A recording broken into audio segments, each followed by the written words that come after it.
we have a special guest moderator today. You might know him as Count D. You might know him as Piggy D from Rob Zombie's band. You might just know him as Matt, the host of Metal and Monsters. If you've seen the show, it's fucking awesome. Check it out on YouTube. But that was where you were supposed to go, yeah, like you're saying. Yeah. They love it, Matt. Anyway, coming up right now, you pick the name, Piggy D.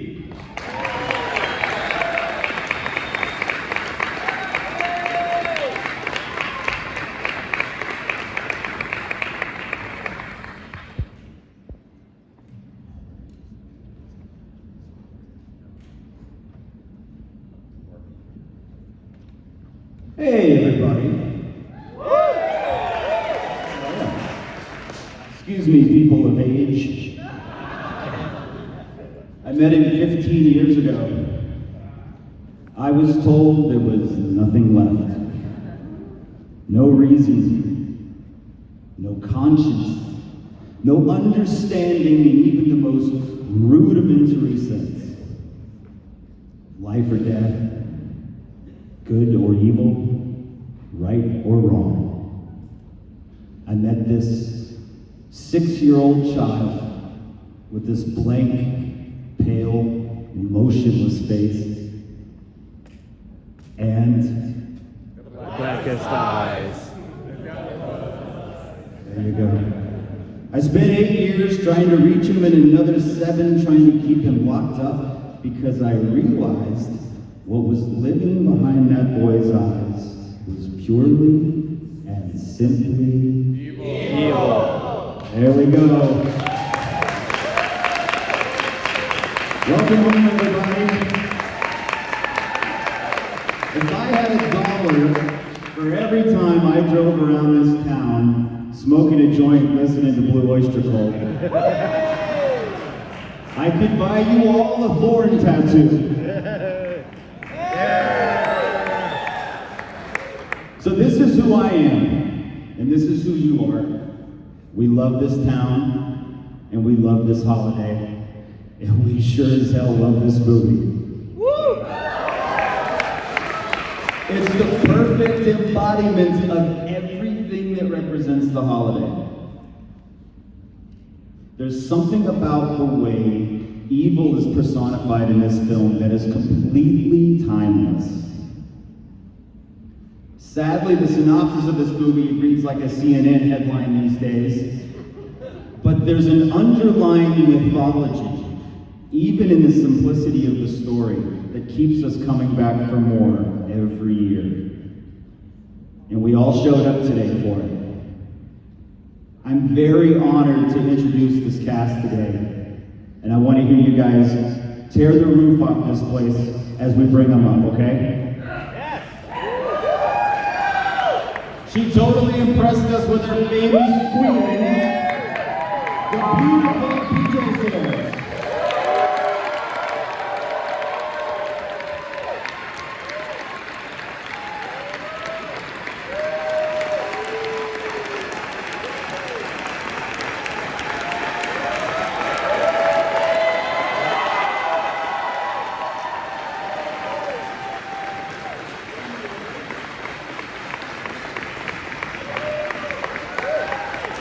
Thank you, totally. We love you, Riff Randall! And how about the gorgeous, sharp-witted sheriff's daughter, Nancy Loomis Tide.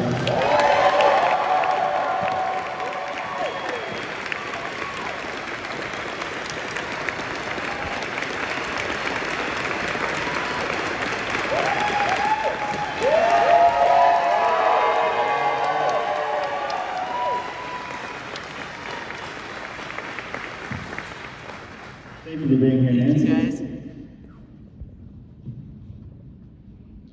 Due to the... I'm sorry if there's children present. In fact, my child was present with earmuffs. Due to the magic of editing, not only did he make love to Linda in about 1.5 minutes, but he stuck around in the kitchen for a while. That's my only dad joke. Ladies and gentlemen, John Michael Graham.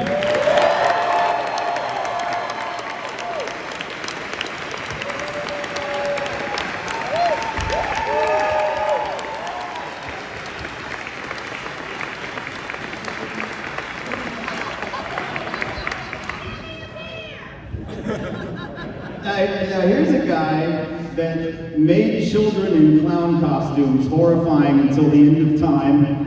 Ladies and gentlemen, Will Sanders.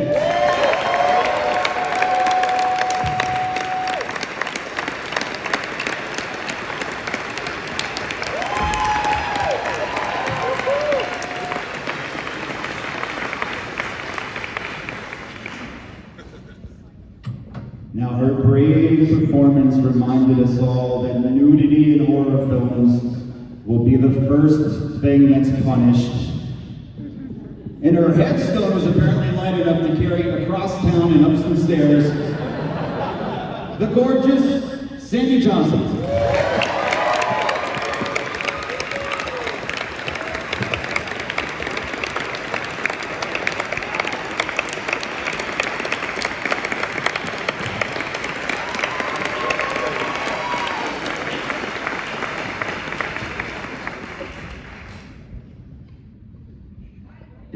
Are we missing someone? I think we're gonna need one more chair. Now this man needs no introduction. The OG Boogeyman. There's only one of them. From the band The Coupe de Bills, ladies and gentlemen, Nick Castle.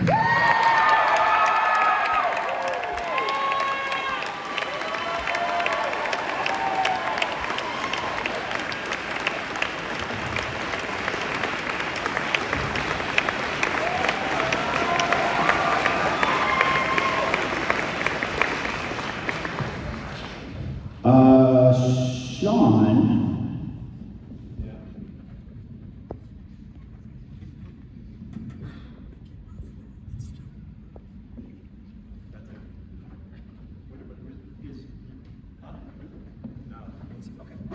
Well, I believe that's everyone that's joining us today.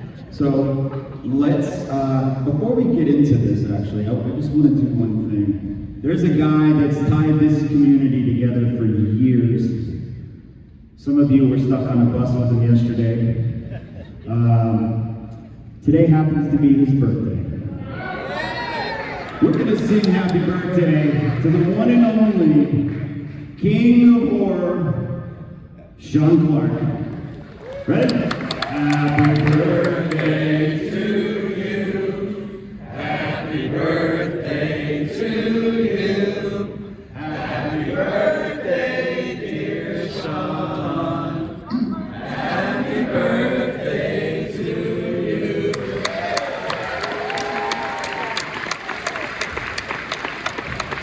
He's 95 years old today. Let's hope he makes it to the 50th. Sean, go get a nap. Go get a nap. So, I'm gonna shut up. I wanna go down the line and I wanna hear from every one of you.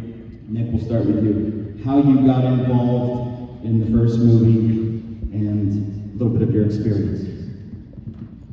All right. I was a classmate of John Carpenter's in 1967, 68. That makes me 812. It was at the University of Southern California Film School, so we were film department mates, made movies together. I was the beach ball monster in Dark Star, if anybody ever saw that.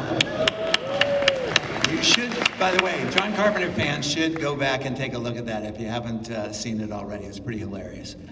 And then when John was doing this movie, you know, he kind of got off. Everyone wanted to be a writer-director. He managed to figure it out first. And when he was shooting this down in near Laurel Canyon, some of you probably went by those houses yesterday, as a matter of fact. I lived pretty close to there and went down to the set before he started filming and said, I'm gonna hang out.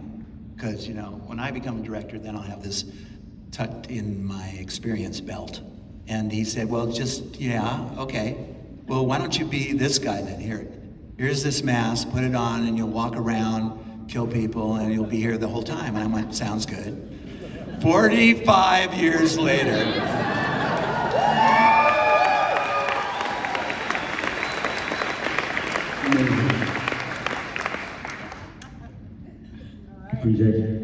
Well, as a young actress, of course, we go up for auditions, and I had already been in Carrie, and I think, plug it up. And John obviously had seen it, and so he asked me to come in and audition. And usually you read with a casting person, but I read with John.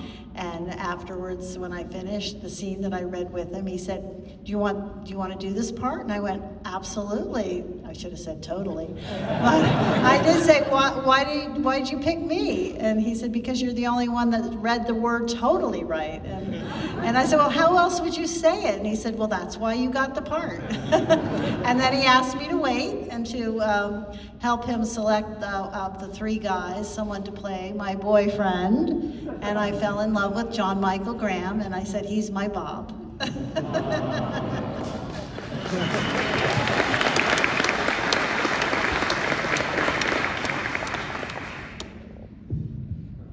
Well, I was in the movie that John made in between Dark Star and Halloween, and that was Assault on Precinct 13.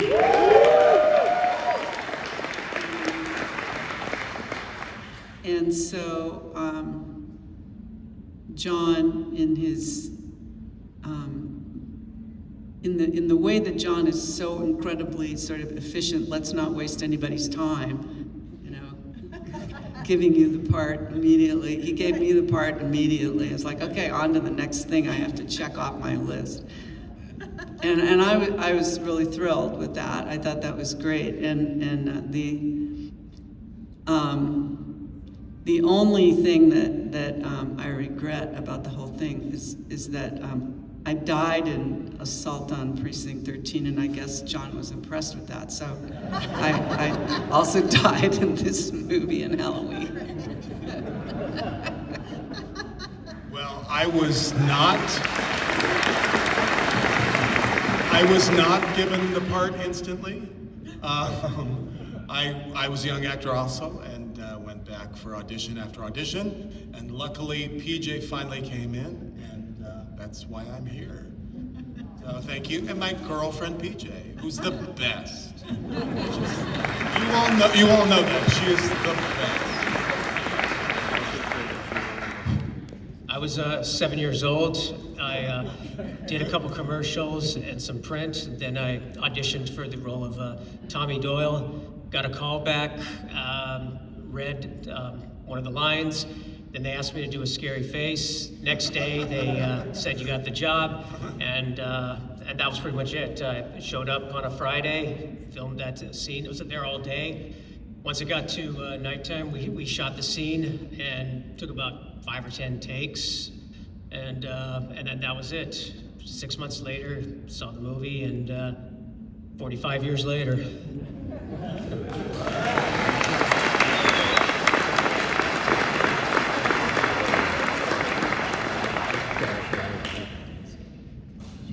Hi there. It's nice to see everybody here.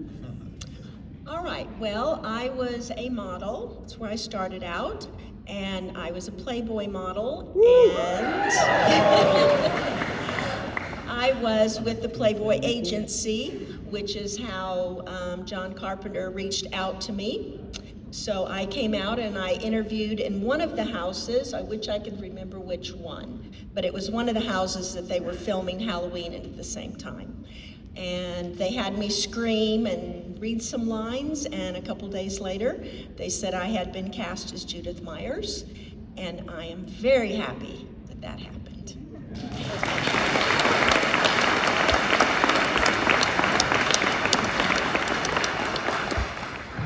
So Sandy, since you're there, what was your impression of the film the first time you saw it? Me? What was Oh. your impression of the film the first time? Well, the interesting thing was, unlike everybody else there, I didn't have the full script. So I didn't know the full script. I didn't know that my brother here was going to grow up to be a big masked man and kill everybody. So when I got to our little premiere and saw the film, it scared the hell out of me.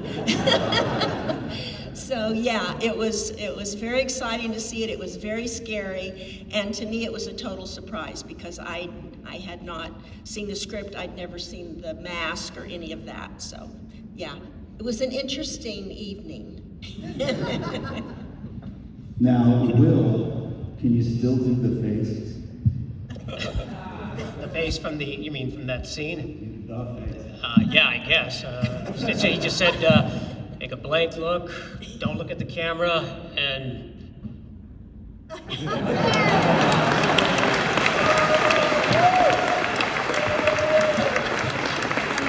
There it is. Unforgettable. John, did you have an impression of the film the first time you saw it? Yeah, I think I've said this a few times, but I thought it was going to be a terrible movie. Because when I was on the set, we filmed the murder scene, and I don't know, I guess I was expecting it to be a big Hollywood film. I don't know why I would think that, but I did. And so, me standing on a box and going like that just felt like, okay. And I've told everybody this, holding the knife under my arm. It's not even attached into anything in my chest, I'm holding it under my arm, praying that I'm not gonna let the knife drop during a take so that I'd screw it up. So, I just thought, well, this is probably gonna be a bad film and it'll play in drive-ins or something, which happened then. And it would go away. And so this was a shock when I saw the film and thought, this is a decent film. This is a good film. As we've said, I think all of us a billion times, the music in the film makes all the difference in the world. And and at the time, the music was a little bit different, something that most people weren't used to. So the whole thing added a great thing to the film. So it was a great experience and quite a shock to me. Still quite a shock to me that this film is a great film. Yeah.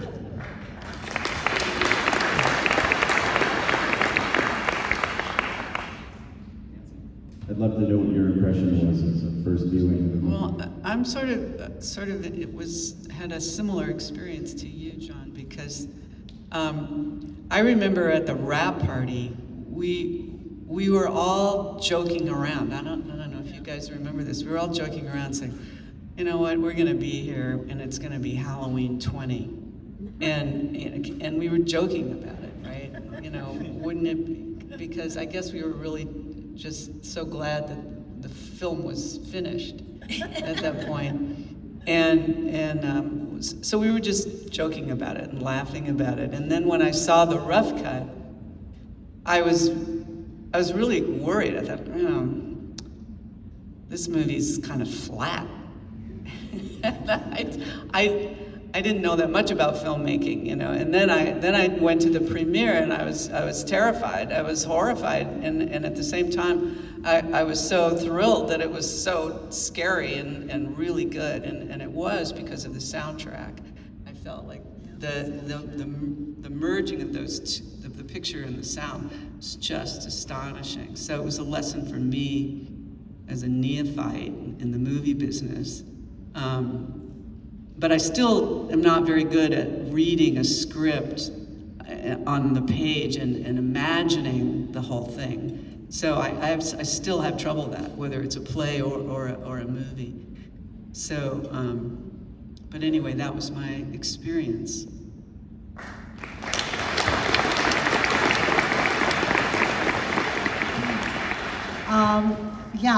From the script, I don't think you could tell, really, but at that point in my career, I was most interested in hoping that I would do a good job as an actress and wanted to bring something special to the role.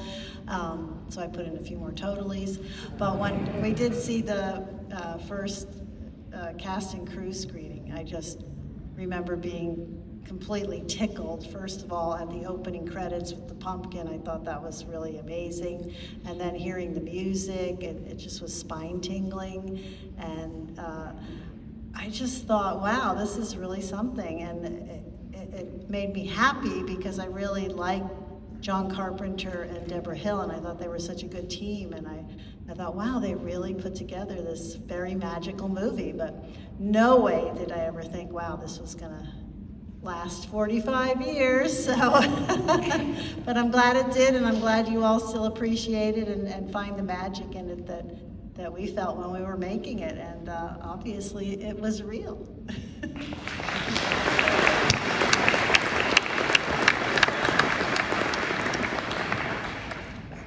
I don't remember the first time I saw it. Where was the cast and crew screening? Was that the director's? Huh. Yeah.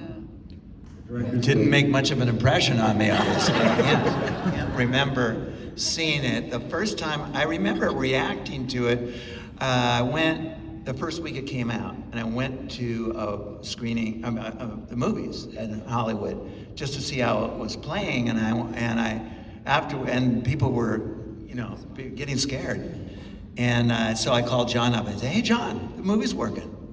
That was what I remember doing. And at the time, I kept thinking, this is clever, Halloween, a movie about called Halloween, on Halloween, a murder on Halloween, all that stuff I thought was clever.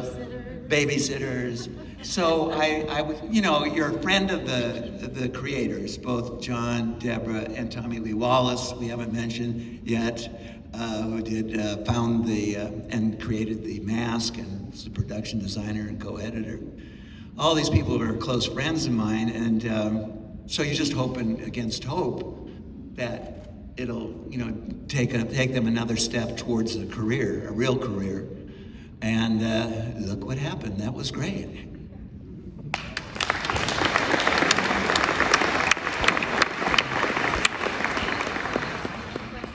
What did you think of your performance the first time you saw it? Did you think, oh, that's me, or did you really get into that was the shape?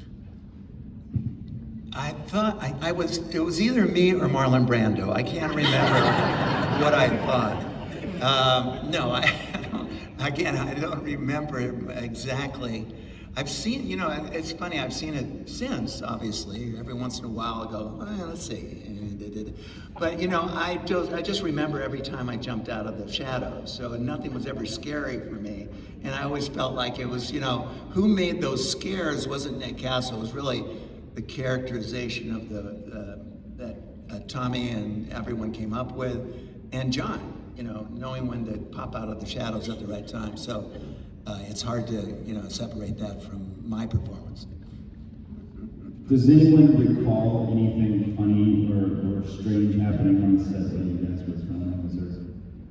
I mean, we've all heard the stories about how the leaves were reused, and Tommy had a big task to make it look like fall when it was clearly springtime in Pasadena. But does anyone remember any interesting stories about the day they were on set? I just remember John telling us to be a little less realistic with our Linda and Bob scene in the bedroom. But that's it for a second. But I think the way the camera was angled or something, it just, and I was trying to make it look as real as possible. And I think he was kind of like, you might want to sort of tone some of that down. So That's why I chose John. That was a thing. Will, when did you first realize the impact that this movie had on its audience? I don't know. I think, it helped the name of the movie, Halloween. So once it was released out of theaters and on cable, which ended up being a couple of years later. Now it's, a month later. But once it got on cable, and then just people that I grew up with, they really loved it. They liked it. They always talked about it. And what made it, I thought that it was gonna be big, was that the adults loved it. Like the parents would ask me about it probably more than my friends did. And just every Halloween it played, and people would talk about it, and people would watch it. No matter how many times they saw it, they would see it every October. And then once, I felt once Halloween 2 came out in 1981, I knew it was huge, because automatically when a sequel comes out, you know it's big. And then Halloween 3 came out, different storyline, but it was still Halloween 3. And then just all through the 80s, just, you know, from junior high, high school, friends, and I didn't really even mention that I was in it, but they all knew. And they would say, hey, I watched Halloween last night, I saw you. And then I think when Halloween 4 came out, I mean, I think it just exploded into a really, I mean, it was already a big franchise, but I think once Halloween 4 came out in 1988, I think it just exploded, and then it just went from there. It just kept getting bigger and bigger to this day, which is 45th anniversary, and it's still going strong. Yeah, absolutely.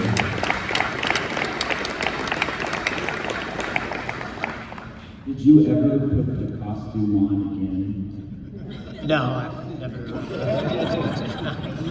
I was never a clown for Halloween as a kid.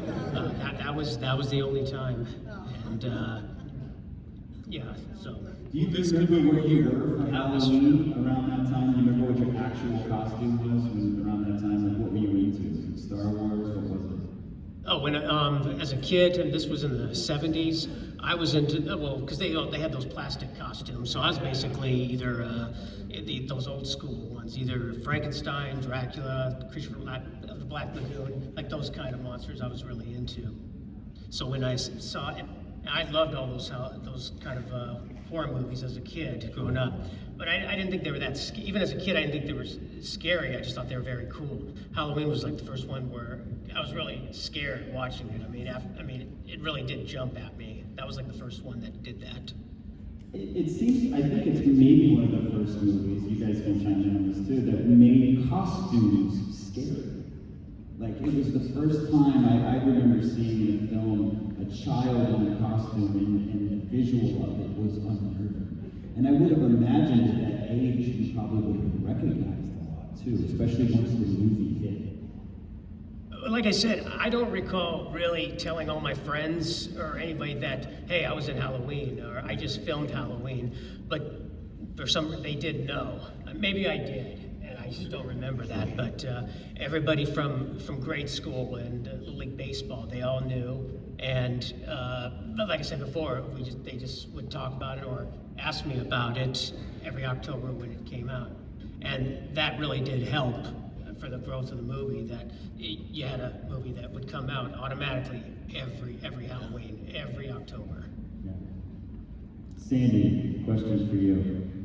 When did you first realize the impact of this movie on the culture? A lot of fans, whenever I tell them this, they say they don't believe it, but I went from California,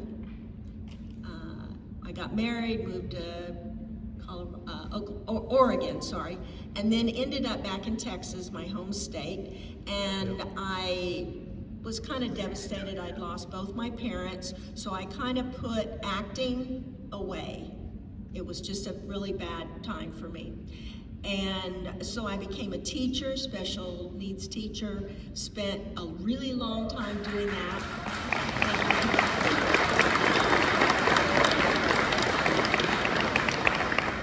But what was funny, even though I was a science and computer teacher for special needs kids, I didn't ever Google myself. So I didn't know that Halloween was a big movie or that they had made a bunch of them. I was so wrapped up with my kids, my school kids, that that's all I did for all those years. And it wasn't until 5 years ago and 3 months that my current agent Rick Enrique actually interrupted my Words with Friends with my best friend, and he said, are you the Sandy Johnson from Halloween? And wow, that's a random question for the middle of the night. Yes, and who are you? And it turned out, like I said, he's now my current agent. He started to tell me about horror conventions and signings, which was all like a foreign language to me. I had no idea. And he said, well, you probably should Google yourself because people all around the world know who you are and we're looking for you. And so it was a total shock to me. I didn't know anybody was looking for me. I was just a school teacher doing my job. So my awakening was 5 years and 3 months ago. And boy, was that an awakening. And all I can say is, wow, the horror family is awesome. And I am so happy that the franchise did what it did all those years when I was teaching, because it's truly amazing. Correct me if I'm correct, please.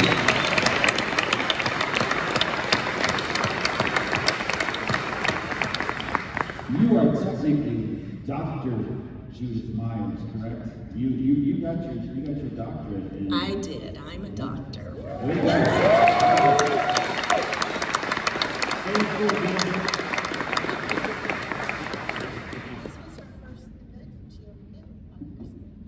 Oh, the 40th was your first? Yes, the 40th was my very first convention, and that was a choice of my agent. There were a couple before that, but he really wanted me to come to this one first, so we held off announcing it, and so this was my first convention 5 years ago, yes. I sat next to her, and she and her husband had the widest eyes. She kept looking out at everybody, and then she'd turn to me and be like, what is this? It was so cute. Show of hands, who was here for the 40th? It was awesome, wasn't it? Nancy, what was your, how do you, well, here's a better way to ask this question. Why do you think the movie has stayed so relevant for all of these years? Well, I really think it has a lot to do with the internet, frankly, and the rise of the internet and the way that fans through the internet could connect with each other, and at the same time the emergence of all of these conventions where people have a chance to meet face to face, and the continuation of the franchise. It's like no matter what else is going on in the world, you can pretty much guarantee that every few years there's going to be another Halloween movie. And so it's a combination of all those things. You could dive into the psychological, mythological, sociological aspects of the characters of Michael Myers. I'm sure, I know people have written dissertations about that. But I really think that it's the combination of all those things that have produced the robustness of this franchise, shall we say? Yeah. PJ, what do you think it is about the movie or the story or the characters that has perpetuated this to our 45th? Well, I think our movie is #1 and remains so no matter how many sequels there are, and that in itself, we'll all agree. We always say you can make 100, but #1 is going to be #1. But along with what Nancy said, everything that she said, but also that the holiday, Halloween, I think has grown exponentially in the last 20 years, which is amazing. Forget Christmas, it's Halloween. That's everyone's favorite holiday. And it's so much fun. It's scary, yes, but there's no blood in ours. There's no, it's a psychological, scary movie. There might be a knife, but you really don't see it used too much, except for Bob. And a few other threatening poses. But I think, really, I think the holiday has just become crazy. People are in love with the holiday, and they have the perfect movie to go along with it, no matter what language you speak. It's true.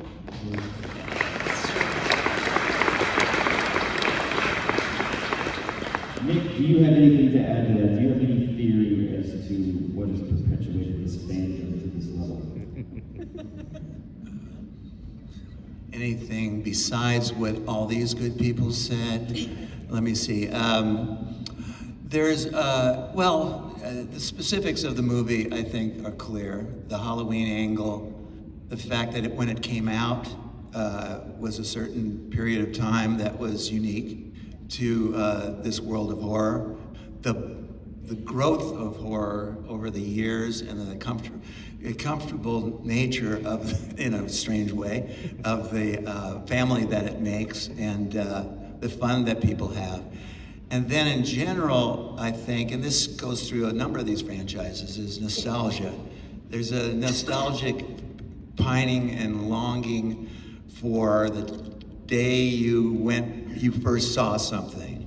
The one time you went with your dad and went to the movies. And it's amazing how many people come up to me and say, thank you for the first time. Yeah, I remember this movie because it was the first time I got scared, you know? So a combination of all those things, plus this, you know, the business almost of nostalgia, which could have its downside as well. But, you know, for us, and I include us too, I mean, we are just lucky to have this as a fun remedy to some of the craziness of the world. So it's all those things. And then,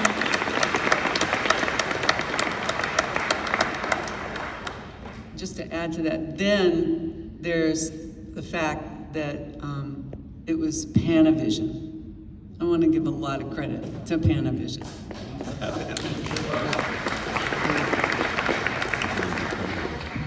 I think the time period, the 70s, the late 70s, people sort of have nostalgia for that as well, and they pine for those days, I think, in the look of it and the simplicity of it too. And in terms of the first time, well, yeah, see anything you like? I've got a lot of that. John, do you have anything to add to why the longevity has persevered and why we're all here and why we're going to be here at the 50th? Well, I mean, it's been said before, but I mean, I think the brilliance of John's idea of setting it at Halloween, and it's been said, every year it's going to come around and around and around and around. And what else would you watch on Halloween other than a film called Halloween? You know, I mean, it was a great idea and a great marketing plan. So I mean, in fact, when I did think it was going to be a bad film, I remember thinking, well, at least it'll come out again on Halloween. So, I mean, I always thought that's a clever idea, calling something Halloween, you know, so that's one of the reasons, I think, and it just happens to work. It's a interesting, fun film, and yeah. So you thought, well, it'll at least play twice. At least, right, and then, you know, I'll be on TV, just on cheap channels that have good play. Yeah, so Halloween is a good idea. I know people have questions. Are you ready? Are you ready? Sir, let's start with you. If you had a time machine, you could go back in time 1 week before you made the movie, would you say to your younger self anything? Do anything differently, or would you? His question was, if you had a time machine and you could go back, would you have done anything differently? Nick, you want to take a start? Nope. Nothing.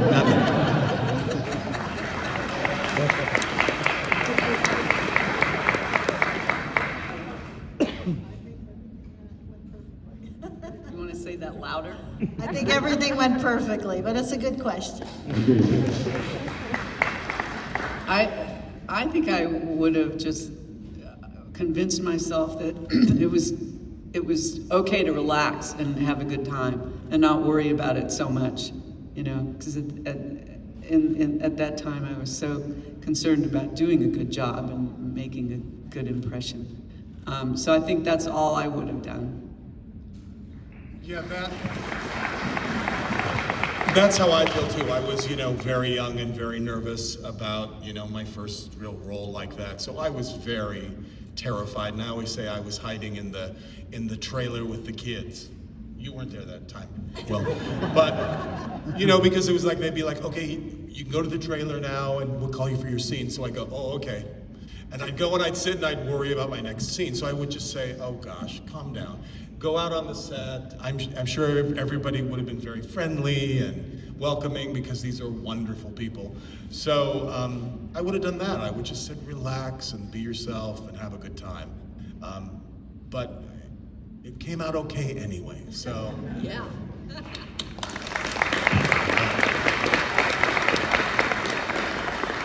Will, you have something to add to that? Other things, yeah, I would definitely change. But as far as that movie goes, no, I don't think I would change anything regarding that scene or anything like that. We're not going to improve on that stair. That stair is locked in forever and perfect. Sandy, I think I might have asked, could we let my boyfriend be upstairs a little bit longer?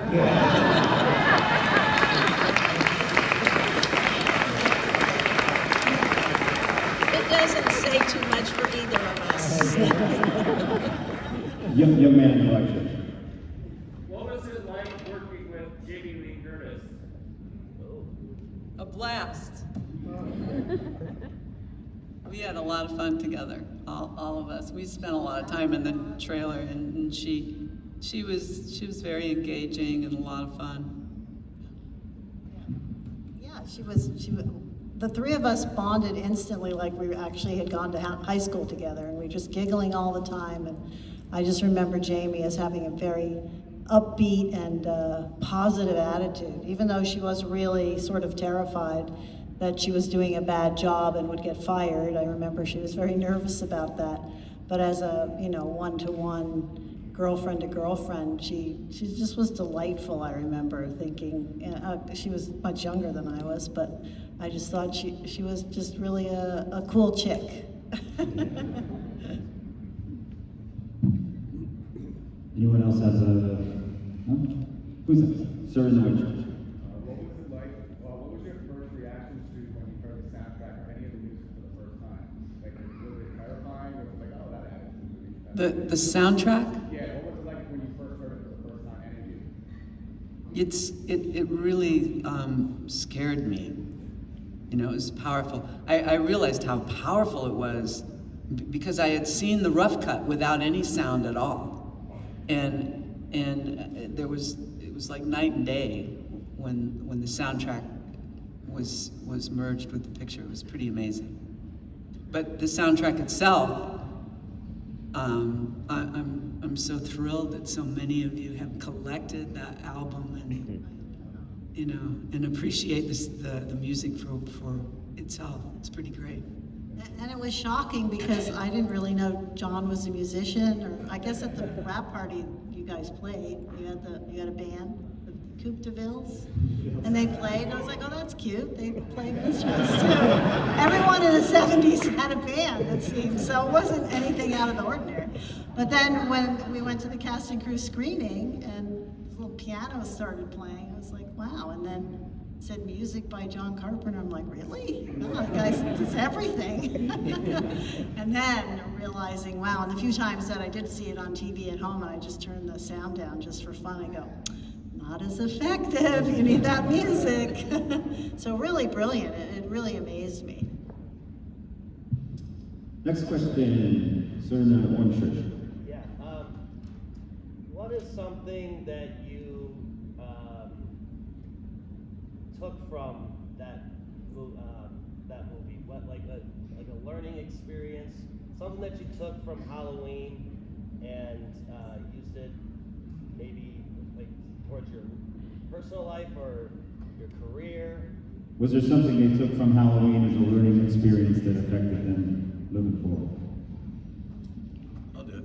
Sure. Well, that's why I was there. So it really, as I mentioned before, I went to film school with John. John had already done a couple pictures. I was on the set of A Dark Star, not on Assault. And when I got this opportunity, and I thought, what if I hung around here? Can you have all these misgivings? I knew I was going to have all these misgivings about being on a set and being the director for the first time. And I thought this would dispel some of the, the craziness. And it was exactly that. You get to know a crew, you get to know the whole gang, you get to be in the background.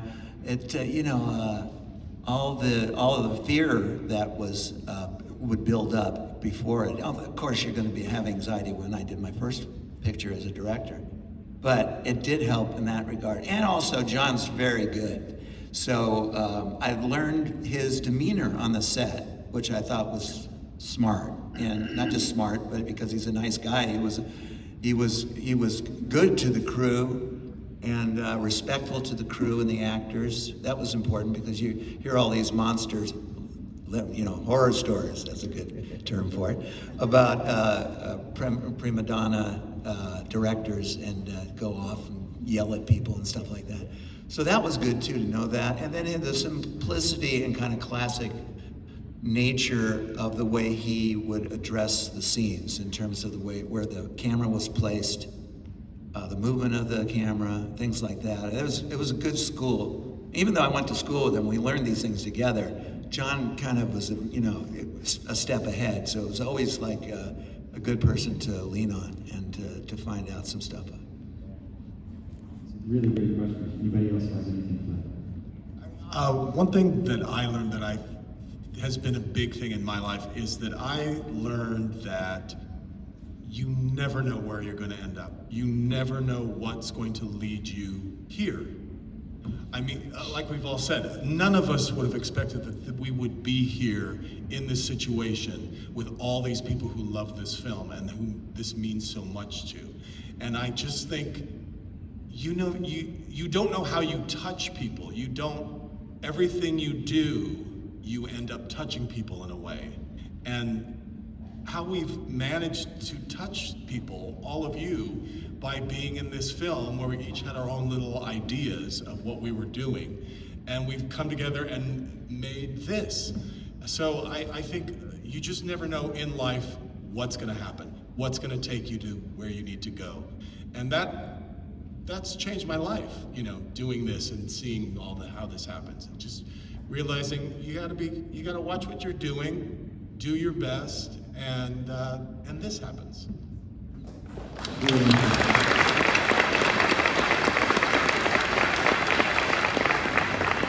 the new book, Trust the Journey. You can buy it on Amazon. Well, that is a great lesson because sometimes all you have to do is just show up, right? And then the universe kind of takes control. So it's a really fantastic question. Gentleman in the front. First off, thank all of you guys for being here. Really appreciate that from the bottom of my heart. Do any of you guys have any sort of fond memories or stories about being on set with Donald Pleasence? I know it kind of was an interesting dynamic that he was a little bit older, a little bit further in his career, and a lot of you guys were kind of, still newbies and everything, coming in a little nervous. So what was that like being on set with him? I wasn't.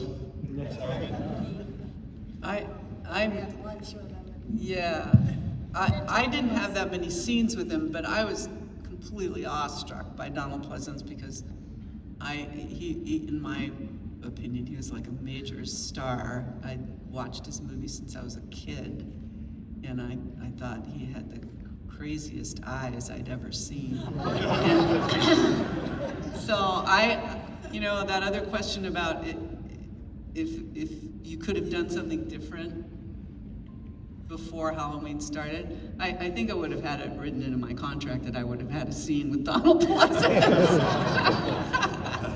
Yeah, I did when they added footage for the TV, when they put it on TV, they had to fill a 2-hour slot. So I did that one scene in the hospital where I was staring out the window. I was 12 years old, and that's where I met Donald Pleasence. And he was very nice, very friendly, and we didn't have a big conversation or anything like that. But I was 12 years old, but he was very nice to me. Yeah, I just remember having lunch, the three with the girls, and sandwiches, and after picking up the leaves, and And he just was very quiet, and I remember saying to John, does he not want to talk to us? And he said, well, he likes to stay in character, so even through lunch, a lot of actors like to not break, their feeling of who they're playing, so maybe you should just, try to avoid him. And so I just remember thinking, oh, well, okay, that's interesting, but gosh, I don't know, he should relax a little and try to talk to us. We're all cute girls. Wait, did you all have to help rake the leaves? Yes, we all picked up the leaves after they threw them around. Team players, everybody. Yes, we did. Oh, yeah.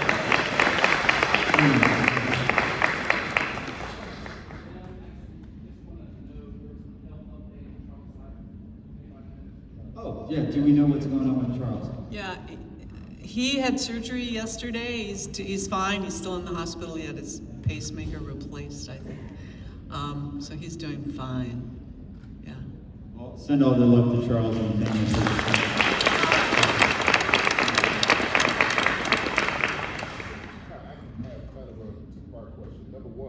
How fun was it to film the night scenes?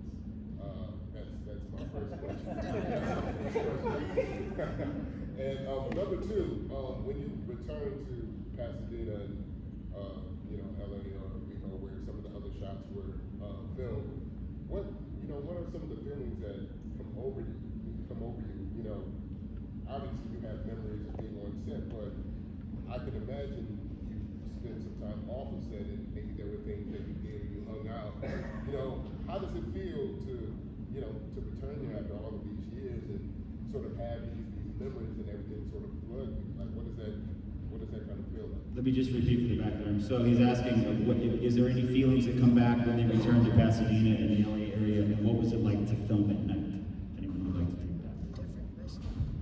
I'll do the night one because I hated it.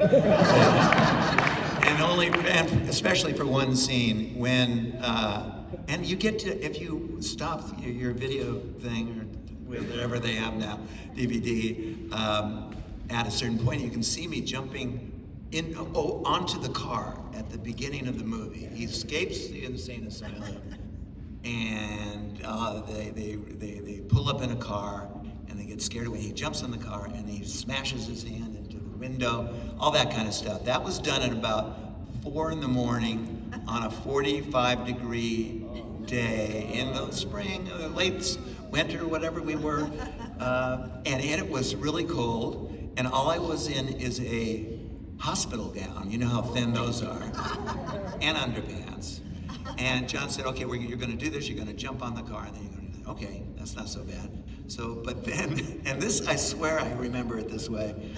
He said, right before we started the shot, he said, okay, start the rain. So what does that mean? And they had these hoses. They didn't even have one of those great machines. They had these hoses, giant, fireman hoses, going like this up into the thing, and I'm going, see it come down. He goes, okay, and action. And then it comes down on me like icicles on the back of my back.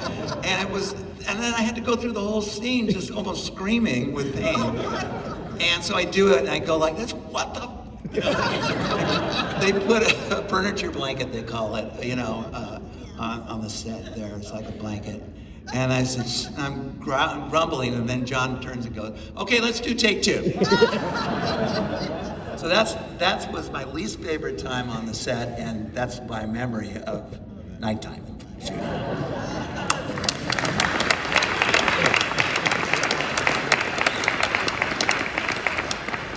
You must have nostalgia. You live here. You go by? I don't have a lot of nostalgia. I have to be honest with you because I live in LA. And I have nostalgia about the old neighborhoods that I used to live in. Whenever I'm back in those neighborhoods and I want to go see, okay, how's it changed, the place I used to live? But, or go to the coffee shop where I used to hang out. But I don't really have a lot of nostalgia for the locations where we shot, Sorry to disappoint you. I think we've all got enough for all of you. Am I right? Anybody else have any memories of night shoots? Nobody But you know, it is amazing that you guys love going to the hedge and sitting with the pumpkin on the stoop, and you guys have nostalgia, and that's amazing. So, but you know, we were making a little movie, but for you who have seen it and love it and have embraced it as part of your lives, it's wonderful that you do, and you keep those locations alive. So, and Sean Clark too. So. And Lori's house is up for sale. Really? Yeah, that's where she sits with the pumpkin. So, anybody have $1.5 million out there? That's exciting. I can tell you, as somebody who's personally lived in Pasadena for 10 years, the magic is still there for all of us. You guys who took the tour with Sean yesterday, like it's all the feels, right? Like you see the houses and you see the streets and you see the sidewalks and you see the concrete thing, and it's all there, and it's all that we love it. So we've got enough nostalgia for all of you guys. If you Sandy, you had something to add. You were talking about night scenes. I just wanted to say that when I shot the scene upstairs, it was different because it was a real house and it was a really old house. So it wasn't like being on a movie set. It was actually pretty scary. And like when they came upstairs, the stairs really did creak. And it was really dark, and it had, you know, dark corners and stuff. So I just remember being up there and just thinking, boy, they're not gonna have to add a lot to this scene to make this a scary place. So when they were coming up the stairs and everything, I could definitely hear them creeping up the stairs and stuff. So yeah, I remember just thinking, this is just a really scary place, not like a set where, you know, you see everybody and all of that. It was nobody else. Yeah, it was interesting being in somebody's bed, PJ, don't you think? I mean, we were in real people's bedrooms, you know, and in their bed. So that's just, it's odd, you know? I wish they would have filmed when the parents came home and said, what happened here?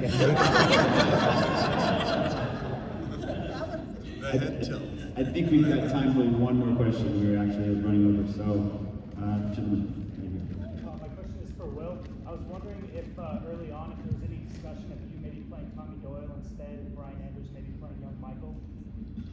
Well, I auditioned for the role of Tommy Doyle, as I'm sure a bunch of kids did. But as far as did he audition for a young Michael also, that I'm not sure.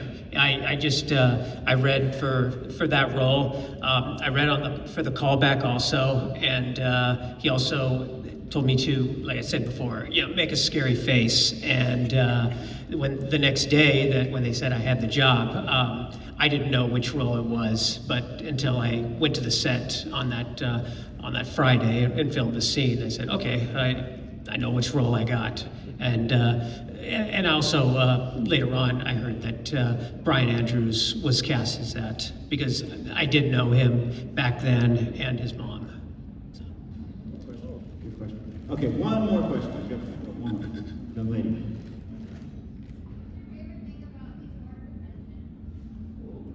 You guys! Thank you so much.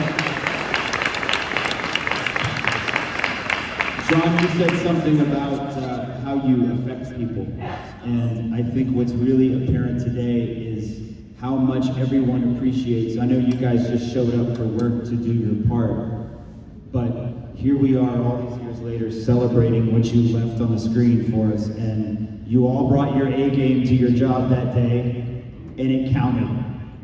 It counts, and it still counts today. It's going to count 5 years from now. It's going to count 100 years from now. So thank you all for bringing your passion and your craft and sharing with us. Everybody,